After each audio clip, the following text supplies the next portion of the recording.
Hello friends, in the last lecture we have discussed गेल्या लेक्चरमध्ये आपण संचांचे प्रकार कुठले कुठले असतात ते आपण पाहिलेलं आहे. आजच्या लेक्चरमध्ये आपण काय पाहणार आहोत की दोन किंवा दोनपेक्षा जास्त संच जर दिलेले असतील तर त्यावरती कुठले कुठले आपण ऑपरेशन्स कुठल्या कुठल्या आपण क्रिया करू शकतो. तर बेसिकली आपण त्यावरती तीन क्रिया आपण करतो. एक म्हणजे की दोन किंवा दोनपेक्षा जास्त सेट जर आपल्याला दिलेले असतील तर आपण त्या दोन सेटची युनियन आपण काढू शकतो. त्या दोन सेटचं आपण इंटरसेक्शन काढू शकतो आणि कॉम्प्लिमेंट आपण काय करू शकतो, प्रत्येक सेटचा आपण लिहू शकतो. तर इथं दिलेलं आहे, काय दिलंय पहा. In set theory there are operations union, intersection, complementation, which corresponds more or less to arithmetic operations, addition, multiplication, and subtraction. Means addition is related to what we call it as a that union. Multiplication is related to intersection, and subtraction is related to complementation. म्हणजे इथं काय म्हटलेलं आहे की दोन संचाची union काढायची म्हणजे काय, तर इन शॉर्ट म्हणजे ऍडिशन घ्यायची आहे त्याची. त्याच्यानंतर इंटरसेक्शन काढायचं म्हणजे काय, तर त्याचं मल्टिप्लिकेशन घ्यायचं आहे. आणि कॉम्प्लिमेंटेशन म्हणजे काय, तर इन शॉर्ट आपण काय घेणार आहोत, सबसेक्शन घेणार आहोत. आता दोन सेटची युनियन म्हणजे काय, तर ए आणि दोन संच तुम्हाला दिलेले आहेत. त्या दोन संचांची युनियन काढायची म्हणजे काय काढायचं, तर ए आणि बी हे जे दोन सेट्स आहेत ते दोन सेट्स घ्यायचे आणि त्यामधील सगळे एलिमेंट तुम्ही घ्यायचे. फक्त इलेमेंट काय होऊ द्यायचं नाही, रिपीट होऊ द्यायचं नाही. एक इलेमेंट एकच वेळा यायला पाहिजे. म्हणजे फॉर एक्झाम्पल इथं आता 1 3 5 7 9 आहे आणि 2 4 6 7 9 आहे. तर इथं इथं 7 9 आहे आणि इथं पण 7 9 आहे. युनियन घेत असताना ए आणि बी या दोन संचातील सगळे इलेमेंट्स घ्यायचे, फक्त ते इलेमेंट रिपीट होऊ द्यायचं नाही. इथं 7 9 आणि इथं पण 7 9 आहे, इथं ते एकच वेळ द्यायचं युनियन मध्ये. म्हणजे इथं डेफिनेशन मध्ये काय दिलेलं आहे पहा, ऍक्च्युअल डेफिनेशन अशी आहे आणि तेच मी सांगितलेलं आहे इथं. If A and B are two sets, A आणि बी हे दोन संच तुम्हाला दिलेले असतील, then the set of all those elements which belongs to A or to B or both A and B. म्हणजे ए युनियन बी म्हणजे काय आहे, तर ए आणि बी या दोन संचांची युनियन आहे आणि तो पण काय असतो, एक सेटच असतो. मग त्यामध्ये कुठले कुठले एलिमेंट्स येतात, विच बिलॉंग्स टू ए और टू बी और बोथ ए अँड बी. याचा अर्थ काय, तर याचा अर्थ असा की ए आणि बी या दोन संचांची तुम्हाला जर युनियन घ्यायची असेल तर तुम्ही काय करायचं आहे, ए आणि बी संचातील एलिमेंट्स तुम्ही सगळे घ्यायचे. फक्त काय होऊ द्यायचं नाही की इलेमेंटचं रिपिटेशन होऊ द्यायचं नाही. सगळे एलिमेंट्स लिहायचे, तुम्हाला युनियन मिळेल. आता इथं काय म्हटलंय, union of two sets A and B आपण गणिताच्या भाषेमध्ये आपण असं डिनोट करतो किंवा असं लिहितो. ए हे चिन्ह याचा अर्थ काय, युनियन, आणि इथं काय आहे बी, म्हणजे ए युनियन बी आपण गणिताच्या भाषेमध्ये आपण असं लिहू शकतो. ए हे चिन्ह, या चिन्हाचा अर्थ काय, युनियन, आणि दुसरा सेट बी. दस आता ए युनियन बी गणिताच्या भाषेमध्ये ऍक्च्युली कसं लिहिलं जातं, तर ए युनियन बी हा काय आहे, एक संच आहे. त्यामध्ये कुठले एलिमेंट्स येतात, एक्स इलेमेंट्स येतात. मग तो एक्स कुठं असतो, तर एक्स ए मध्ये असला पाहिजे किंवा एक्स बी मध्ये असला पाहिजे किंवा एक्स दोन्ही ए आणि बी मध्ये असला पाहिजे. म्हणजेच गणिताच्या भाषेमध्ये ए युनियन बी आपण कसं लिहितो, महिरपी कंसामध्ये set of all small x. मग तो एक्स कुठं असणार, एक्स ए मध्ये असणार किंवा एक्स बी मध्ये असणार किंवा एक्स कुणामध्ये असणार, बोथ ए अँड बी, म्हणजे ए आणि बी दोन्ही मध्ये असेल. आता इथं काय म्हटलेलं आहे, इट इज ऑब्वियस दॅट. आता हे ज्यावेळी तुम्हाला समजलं त्यावेळी it is obvious that A is a subset of A union B and B is also subset of A union B. कारण ए आणि बी या दोन संचाची युनियन जर तुम्ही विचारात घेतली तर काय होतं, तो मोठा संच येतो आणि मग ए आणि बी हे दोन्ही काय येतात, त्या मोठ्या संचाचे काय येतात, सबसेट येतात. म्हणजे ए उपसंच, थोडक्यात ए हा ए युनियन बी चा उपसंच आहे, बी हा ए युनियन बी चा काय आहे, उपसंच आहे. Means A is a subset of A union B and B is also subset of A union B. आता इथं गणित एक घेतलेलं आहे. ए संच आहे तो कसा लिहिलाय, महिरपी कंसामध्ये किती एलिमेंट्स आहेत, 1 3 5 7 9. बी दुसरा संच आहे, त्यामध्ये किती एलिमेंट्स आहेत महिरपी कंसामध्ये, 2 4 6 7 आणि 9 असे आहेत. मग आता काय करायचं, आपल्याला युनियन घ्यायचं आहे. युनियन घ्यायचं आहे म्हणजे ए आणि बी दोन्ही संचातील एलिमेंट्स यामध्ये येणार. फक्त काय करायचं नाही, जर दोन्ही संचामध्ये इलेमेंट रिपीट झालेला असेल तर ते इथं एकच वेळ यायचं. आता 1 ए मध्ये आहे तो घेतला इथं, 2 इथं आहे तो घेतला, 3 इथं आहे तो घेतला, 4 इथं आहे तो घेतला, 5 इथं आहे तो घेतला, 6 इथं आहे तो घेतला. आता यामधील जे कॉमन एलिमेंट्स नाहीत ते सगळे घेतले इथं या दोन्ही संचातील. आता जे कॉमन एलिमेंट्स आहेत ते फक्त एकच वेळ लिहायचे. इथं 7 9 आहे, इथं पण 7 9 आहे. युनियन मध्ये काय करायचं, ते एकच वेळ लिहायचं. याचाच अर्थ असा की युनियन दोन संच किंवा दोन संचापेक्षा जास्त संचाची ज्यावेळी तुम्ही युनियन लिहिणार त्यावेळी तुम्ही काय करायचं, ए आणि बी दोन्ही संचातील कॉमन नसलेले सगळे एलिमेंट्स घ्यायचे आणि जे एलिमेंट्स कॉमन आहेत ते किती वेळा घ्यायचे, फक्त एकच वेळ घ्यायचे. आणि जो तुम्हाला संच मिळेल तो संच म्हणजेच तुमची काय असेल, तर दोन सेटची काय असेल, युनियन असेल. आता दुसरं उदाहरण इथं दिलेलं आहे. ए काय दिलंय, set of non negative integers. Non negative म्हणजे काय, तर पॉझिटिव्ह इंटिजर्स. इंटिजर म्हणजे काय, तर पूर्णांक संख्या. म्हणजे कुठल्या, 1 2 3 4 5 6 7 अशा. ह्या म्हणजे काय झालं, set of non negative integers म्हणजे सेट ऑफ पॉझिटिव्ह इंटिजर्स. बी म्हणजे काय आहे, set of negative integers. Set of negative integers म्हणजे कुठले, तर -1 -2 -3 -4 अँड सो ऑन. मग आता जर या दोन्हीची युनियन जर घेतली तर तुम्हाला काय मिळेल, सेट ऑफ ऑल इंटिजर्स येतील. सेट ऑफ काय येतील, ऑल इंटिजर्स. आणि सेट ऑफ ऑल इंटिजर्स आपण कशाने डिनोट करतो, तर झेड न डिनोट करतो. कशाने डिनोट करतो, झेड न. हे ऑलरेडी आपण काय केलेलं आहे, पाहिलेलं आहे पाठीमागच्या लेक्चरमध्ये. म्हणजे या झेड मध्ये कोण कोण येईल, पॉझिटिव्ह सगळे इंटिजर्स येतील, निगेटिव्ह सगळे इंटिजर्स येतील, इन्क्लुडिंग झिरो. त्यामध्ये झिरो सुद्धा येईल. म्हणजे झिरोच्या डाव्या बाजूला असणाऱ्या सगळ्या पूर्णांक संख्या, झिरोच्या उजव्या बाजूला असणाऱ्या सगळ्या पूर्णांक संख्या, हा म्हणजे तुमचा काय येईल, ए युनियन बी. हा काय येईल, ए युनियन बी, की ज्यामध्ये पॉझिटिव्ह इंटिजर्स येतील, निगेटिव्ह इंटिजर्स सुद्धा येतील. माझ्या मतानुसार तुम्हाला ए युनियन बी दोन संख्यांची युनियन कशी काढायची हे समजलेलं असेल. आता नेक्स्ट काय आहे, तर त्याच्या प्रॉपर्टीज काय आहे. Properties of union of sets.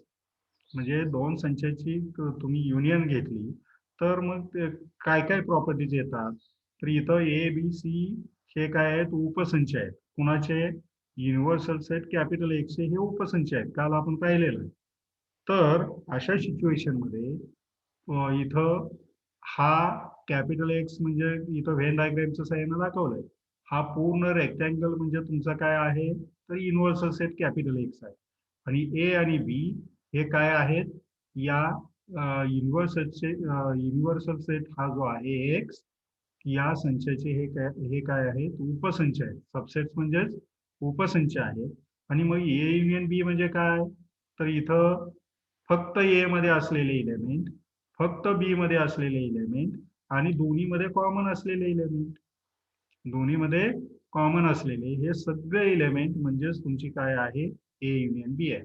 याचाच अर्थ काय, ए मधले सगळे इलेमेंट, बी मधले सगळे इलेमेंट आणि त्यामधील कॉमन असणारे इलेमेंट्स म्हणजेच काय, तर दोन इलेमेंट, दोन उपसंचांची ती काय आहे, बेरीज आहे.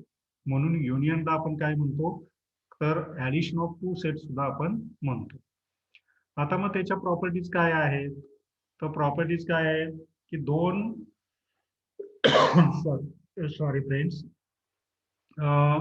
प्रॉपर्टीज काय आहेत, ए युनियन बी आणि बी युनियन ए हे दोन्ही सारखे असतात. ए युनियन बी आणि बी युनियन ए हे दोन्ही काय असतात, सारखे असतात.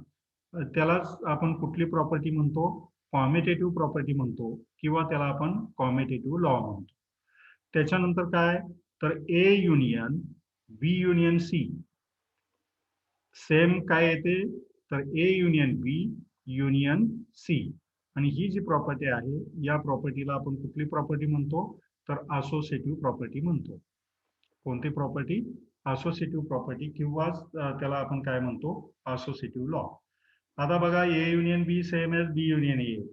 आता इथं बी युनियन सी काढलं, ए युनियन बी काढलं, तर A union B union C ला समजा आपण डी म्हटलं, तर A union D is same as, याला समजा आपण ई म्हटलं तर ई युनियन सी येतं. ई म्हणजे काय, ए युनियन बी. पहिल्यांदा हे काढून घ्यायचं, हे काढून घ्यायचं आणि मग ए युनियन हा सेट तुम्ही घेतला is same as A union हा सेट युनियन काय येतं सी. म्हणजेच या प्रॉपर्टीला आपण काय म्हणणार आहोत, असोसिएटिव्ह प्रॉपर्टी. आता जस्ट आपण पाहिलेलं आहे, काय पाहिलंय की ए युनियन बी हा सगळ्यात मोठा संच येतो. ए युनियन बी हा सगळ्यात मोठा संच येतो आणि मग ए हा संच हा त्याचा काय येतो, सबसेट येतो. तसंच बी हा संच सुद्धा त्याचा काय येतो, सबसेट येतो. म्हणजे A is a subset of A union B आणि B is also subset of A union B. आता पुढची प्रॉपर्टी काय आहे, A is a proper subset of B. म्हणजे काय, याचा अर्थ काय की बी हा सेट जो आहे, ए या सेटमधील सगळे एलिमेंट्स बी या सेटमध्ये असलेच पाहिजे, परंतु बी या सेटमध्ये एक तरी इलेमेंट असं असलं पाहिजे की जे ए या सेटमध्ये नसलं पाहिजे. त्यावेळी आपण काय म्हणतो, A is a proper subset of B. मग ए जर प्रॉपर सबसेट ऑफ बी असेल तर अशा सिच्युएशन मध्ये तुम्ही जर ए युनियन बी जर काय केली, डिटरमाइन केली, तर ए युनियन बी याची किंमत किती येते, तर बी येते, कारण हा बी हा सगळ्यात मोठा संच येतो. आणि in particular A union x घेतलं तर एक्स म्हणजे तुमचा काय आहे, युनिव्हर्सल सेट आहे ना. मग ए युनियन एक्स म्हणजे हा सगळा संच यायला लागेल, म्हणजे त्याचं उत्तर काय येणार, एक्स. आणि जर तुम्ही ए युनियन फाय, फाय म्हणजे एम्प्टी सेट की ज्या संचात एकही घटक नाही, एकही इलेमेंट नाही, तर ए युनियन फाय जर तुम्ही घेतलं तर त्याची युनियन काय येते, फक्त सेट काय येतो, पूर्ण सेट ए येतो. आता नेक्स्ट काय आहे इथं, A is a proper subset of C आणि B is a proper subset of C. म्हणजे ए हा सी चा प्रॉपर सबसेट आहे, बी हा सी चा प्रॉपर सबसेट आहे. मग ए युनियन बी जर घेतली तर काय होईल, तो कुणाचा प्रॉपर सबसेट येईल, सी चा प्रॉपर सबसेट येईल. ए हा सी चा प्रॉपर सबसेट आहे, बी सुद्धा सी चा प्रॉपर सबसेट आहे. जर ए युनियन बी तुम्ही घेतली तर तो कुणाचा प्रॉपर सबसेट येईल, सी या सेटचा प्रॉपर सबसेट येईल. तर माझ्या मतानुसार तुम्हाला युनियन म्हणजे काय हे समजलेलं असेल. त्याच्यानंतर त्याच्या प्रॉपर्टीज कुठल्या आहेत, तर ह्या प्रॉपर्टीज आहेत, A union B same as B union A. तसंच A union B union C is same as A union B union C. त्याच्यानंतर ए युनियन बी हा मोठा संच आहे, ए हा त्याचा काय असतो, सबसेट असतो. तसंच बी पण त्याचा काय असतो, सबसेट असतो. सबसेट म्हणजे उपसंच असतो. आता ए हा बी चा प्रॉपर सबसेट असेल, काय असेल, प्रॉपर सबसेट. आणि मग ए युनियन बी जर घेतली तर त्याचं उत्तर काय येतं, बी, म्हणजे हा मोठा संच येतो. In particular A union x घेतलं, एक्स म्हणजे काय, युनिव्हर्सल सेट आहे. हा ए एवढा संच घेतला, एवढा बी इथं नाही असं गृहीत धरा. ए हा संच एवढा घेतला, एक्स हा आहे, आणि ए युनियन एक्स जर घेतलं तर काय होणार, यामध्ये सगळे असणारे इलेमेंट्स म्हणजे ए पूर्ण येणार आणि हे जे राहिलेलं जे काय असेल एच्या बाहेर ते पण सगळे येणार. म्हणजे त्या केसमध्ये त्याचं उत्तर काय येतं, युनिव्हर्सल सेट येतं. अँड ए युनियन फाय, म्हणजे फाय म्हणजे काय, तर नल सेट म्हणजे एम्प्टी सेट की ज्या सेटमध्ये एक पण इलेमेंट नाही असं सेट. मग ए युनियन फाय घेतलं तर काय येणार, त्याचं उत्तर ए हा सेटच येणार. नेक्स्ट काय, तर ए हा सी चा प्रॉपर सबसेट असेल, बी सुद्धा सी चा प्रॉपर सबसेट असेल, तर अशा केसमध्ये ए युनियन बी ची जर किंमत काढली तर तो कोणाचा प्रॉपर सबसेट येतो? सी चा प्रॉपर सबसेट येतो. माझ्या मतानुसार तुम्हाला हे समजलेलं असेल. आता आपण कुठं जाणार आहोत? तर इंटरसेक्शनकडे जाणार आहोत. Intersection of two sets. आता इथं ही फिगर पाहिली की तुमच्या लक्षात येते की ए आणि बी हे काय दिलेले आहेत? हा युनिव्हर्सल सेट एक्स आहे, कॅपिटल एक्स म्हणजे हा पूर्ण रेक्टँगल. ए आणि बी हे त्याचे काय आहेत? उपसंच आहेत. आता त्याचा इंटरसेक्शन घ्यायचा. इंटरसेक्शन घ्यायचं म्हणजे काय घ्यायचं? तर दोन्हीमध्ये फक्त कॉमन असणारे एलिमेंट्स घ्यायचे. दोन्हीमध्ये काय कॉमन असणारे एलिमेंट्स घ्यायचे. तो म्हणजे त्यांचा काय झाला? Intersection of two sets. इथं डेफिनेशन दिलेलं आहे मित्रांनो. काय डेफिनेशन दिली?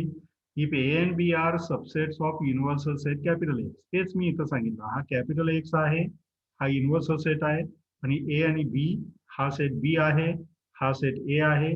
ए आणि बी या कॅपिटल एक्सचे काय आहे? तो उपसंच आहे.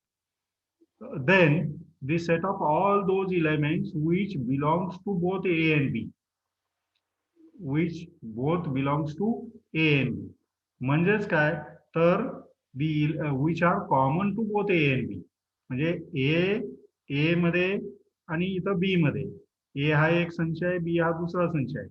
या दोन्हीमध्ये काय कॉमन एलिमेंट्स असतील, ते कॉमन एलिमेंट्स म्हणजेच तुमची काय आहे? ते intersection of two sets. So इथं काय म्हटलंय? Which are common to both A and B is called intersection of sets A and B. तर त्या दोन संचांचा तो काय इंटरसेक्शन. आणि मग ते गणिताच्या भाषेमध्ये कसं दाखवलं जातं? तर ए हे चिन्ह बी, उलटा यू काढला की त्याला काय म्हणायचं? इंटरसेक्शन. आणि यू काढला इथं की काय म्हणायचं त्याला? युनियन. युनियन म्हणजे काय? तर दोन सेट मधील सगळे एलिमेंट्स घ्यायचे. फक्त का ए सेट मधील पण घ्यायचे, बी मध्ये. म्हणजे ए आणि बी या दोन सेट मध्ये जे कॉमन एलिमेंट्स नाहीत ते घ्यायचे, आणि जे कॉमन एलिमेंट्स असतील ते एकच वेळ घ्यायचे. तुम्हाला युनियन मिळते. इंटरसेक्शन म्हणजे काय? तर दोन्हीमध्ये कॉमन असणारे तेवढेच घ्यायचे. दोन्हीमध्ये कॉमन असणारे एलिमेंट्सच घ्यायचे. ते म्हणजे तुमची काय झाली? दोन उपसंच जे दिलेले असतील त्या दोन उपसंचाची तो जो सेट मिळेल तो काय असेल? इंटरसेक्शन असेल. मग आता गणिती भाषेमध्ये ए इंटरसेक्शन बी कसं लिहितात? तर हा एक संच आहे. त्यामध्ये कुठले एलिमेंट्स असणार? तर महिरपी कंसामध्ये इथं एक्स लिहिलंय, आणि पुढं काय म्हटलंय? या उभ्या रेषेचा अर्थ काय? सच दॅट एक्स कुणामध्ये असला पाहिजे? ए मध्ये पण असला पाहिजे. आणि एक्स कुणामध्ये असला पाहिजे? तो बी मध्ये पण असला पाहिजे. मग एक्स ए मध्ये असला पाहिजे, एक्स बी मध्ये असला पाहिजे. याचा अर्थ काय? की एक्स ए आणि बी या दोन्हीमध्ये जे एलिमेंट्स असतील ते एलिमेंट्स तुमच्या कुणामध्ये येतील? त्या दोन संचाच्या इंटरसेक्शन मध्ये येतील. आता इथं हे फिगरच्या साहाय्याने इथं दाखवलेलंच आहे. हा पूर्ण रेक्टँगल म्हणजे तुमचा काय आहे? तर हा युनिव्हर्सल सेट आहे, म्हणजे सगळ्यात मोठा सेट. युनिव्हर्सल सेट म्हणजे काय? सगळ्यात मोठा सेट. आता ए हा सेट इथं दिलेला आहे, बी हा सेट इथं दिला आहे. हे काय आहे? एक्स या संचाचे काय आहे? ते उपसंच आहे. मग आता इंटरसेक्शन म्हणजे काय? तर ते गणिताच्या भाषेमध्ये असं दाखवलं जातं. आणि आपण वाचतो कसं हे? ए इंटरसेक्शन बी असं वाचतो. आता हा सेट म्हणजे काय आहे? तर ए आणि बी मध्ये जे कॉमन एलिमेंट्स आहेत दोन्हीमध्ये, ते कॉमन एलिमेंट्स म्हणजे तुमचं काय आहे? Intersection of two sets. म्हणजे इथं गणिताच्या भाषेत A intersection B is equal to set of all small X. हा काय आहे? स्मॉल एक्सचा संच आहे. पण तो एक्स कसा असला पाहिजे? ए मध्ये पण असला पाहिजे, आणि तो कुणामध्ये असला पाहिजे? बी मध्ये पण असला पाहिजे. म्हणजेच एक्स हा काय असला पाहिजे? ए आणि बी ला कॉमन असला पाहिजे. म्हणजे ए आणि बी या दोन सेट मधील कॉमन असणारे एलिमेंट्स तुम्ही घेतले तर जो संच तुम्हाला मिळेल तो संच म्हणजे तुमच्या दोन संचांची काय असेल? इंटरसेक्शन असेल. आता इथं उदाहरण दिलेलं आहे. इफ ए इक्वल टू, महिरपी कंसामध्ये काय दिलंय? 3, 5, 7, 9, 10. आणि बी हा दुसरा संच दिलेला आहे, उपसंच. काय दिलाय? त्यामध्ये कुठले एलिमेंट्स आहेत? 5, 9, 11, 12. आता आपल्याला काय पाहिजे? तर इंटरसेक्शन पाहिजे. इंटरसेक्शन म्हणजे दोन्हीमध्ये कॉमन असणारे एलिमेंट्स. आता इथं कॉमन असणारे इथं 5 आहे, इथं 9 आहे. इथं पण 5 आहे, 9 आहे. 11 कॉमन आहे का? नाही. 12 कॉमन आहे का? नाही. त्याच्यानंतर 3 कॉमन आहे का? नाही. 7 कॉमन आहे का? नाही. 10 कॉमन आहे का? नाही. म्हणजे दोन्हीला कॉमन असणारे एलिमेंट्स कुठले येणार? तर दोन्हीला कॉमन असणारे एलिमेंट्स हे फक्त 5 आणि 9 येणार. एक मिनिट फ्रेंड्स.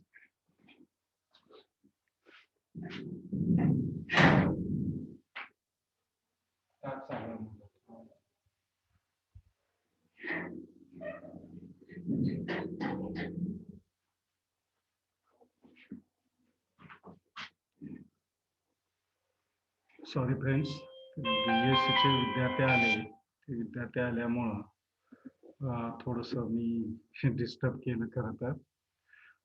तर इथं दोन्हीमध्ये कॉमन असणारे एलिमेंट्स कुठले आहेत? 5 आणि 9 आहेत. म्हणजे इंटरसेक्शन काय झालं? 5, 9.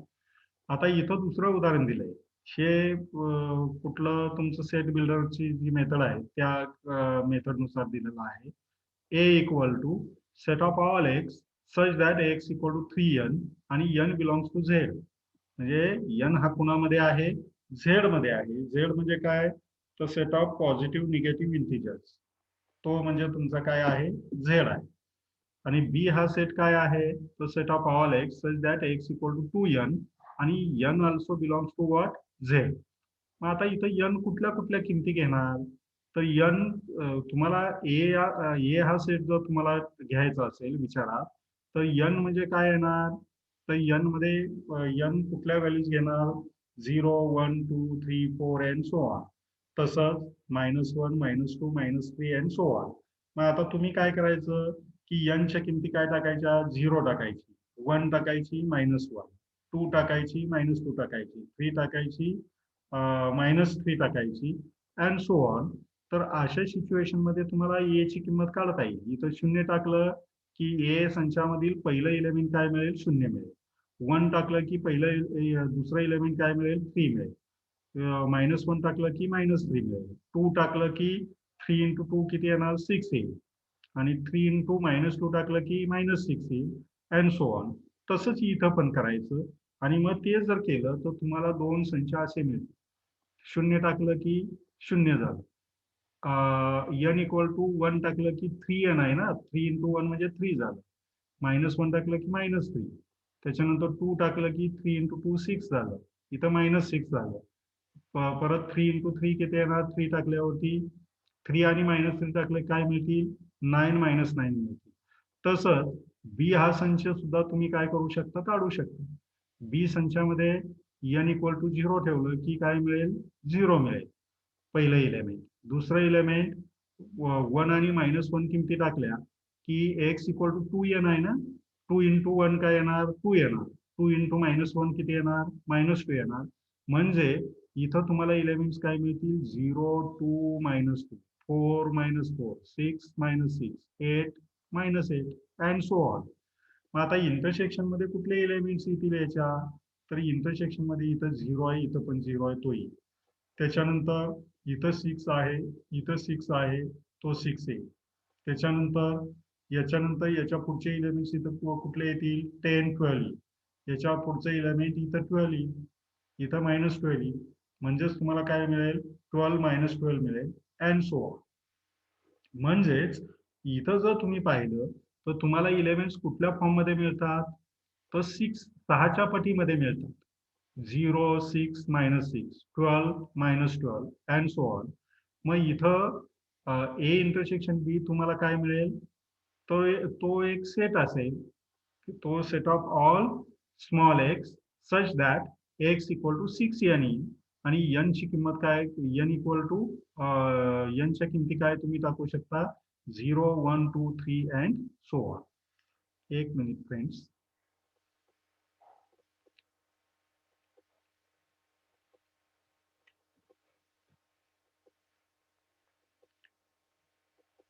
याच्यानंतर विद्यार्थ्यांनो मला वाटतंय की तुम्हाला हे समजलेलं असेल. आता ज्यावेळी तुम्हाला युनियन काढते वेळी असे सेट ज्यावेळी देतात ना, असे सेट, त्यावेळी इथं हे 3n आणि हे 2n. 3 इंटू 2 किती झालं 6 इंटू n हे तुमचं उत्तर असणार आहे ए इंटरसेक्शन बी. काय असणार ए इंटरसेक्शन बी. 3 इंटू 2 दोन्हीचा गुणाकार घ्यायचा इंटू n तेवढे एलिमेंट्स त्या सेटमध्ये येतील. आता नेक्स्ट डेफिनेशन आहे ती कुठले आहे डिसजॉईंट सेट्स. डिसजॉईंट याचा अर्थ काय दोन्ही वेगळे असले पाहिजे. एक ही इलेमेंट कॉमन नसलं पाहिजे दोन्ही सेटला. काय नसलं पाहिजे एक ही इलेमेंट कॉमन नसलं पाहिजे. दोन्ही सेट मधील ए आणि बी हे जर तुम्ही काय घेतले उपसंच घेतले. एक मिनिट फ्रेंड्स. हा तास आहे चालू रे माझा. तुला 2 मिनिटं एक 5 मिनिटं. हा चालेल ठीक आहे ठीक आहे. फक्त आता आपण याच्या पुढे ही एक डेफिनेशन बघू मित्रांनो. Two sets A and B are set to be disjoint. Disjoint म्हणजे काय भिन्न. ए आणि बी हे दोन्ही टोटली वेगळे पाहिजे. या दोन्हीमध्ये कुठलंही इलेमेंट काय नसलं पाहिजे कॉमन नसलं पाहिजे. याचा अर्थ काय तर त्या दोन सेटचा इंटरसेक्शन जर तुम्ही घेतला तर तो काय यायला पाहिजे एम्प्टी सेट यायला पाहिजे. जर दोन सेटचा इंटरसेक्शन तुमचा काय मिळाला एम्प्टी सेट मिळाला तर त्यावेळी त्या दोन सेटना आपण कसले सेट्स म्हणतो तर डिसजॉईंट सेट्स आपण म्हणतो. म्हणजे दोन वेगळे संच.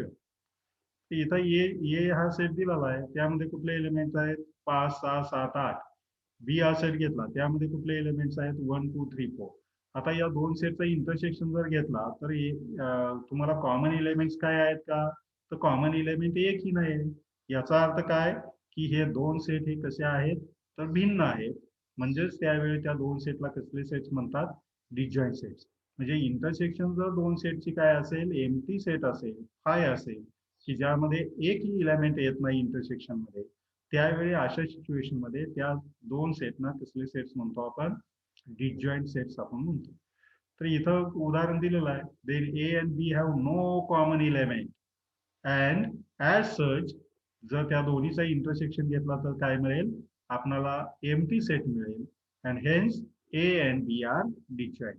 म्हणजे जर दोन संचांचा इंटरसेक्शन तुम्हाला काय मिळत असेल रिकामा संच मिळत असेल. एम्प्टी सेट म्हणजे काय रिकामा संच. त्याला जो आपण नल सेट सुद्धा म्हणतो तर त्यावेळी त्या दोन संचांना काय म्हणतात डिसजॉईंट सेट्स म्हणतात. तर मित्रांनो आज इथं आपण थांबणार आहोत. उद्याचं जे लेक्चर आहे त्या उद्याच्या लेक्चरला आपण त्याच्या प्रॉपर्टीज आणि जमलंच तर हा पहिलं जे युनिट आहे तुमच्या सिलेबस मधील ते आपण संपवण्याचा प्रयत्न करणार आहोत. तर have good day friends. Today will stop here.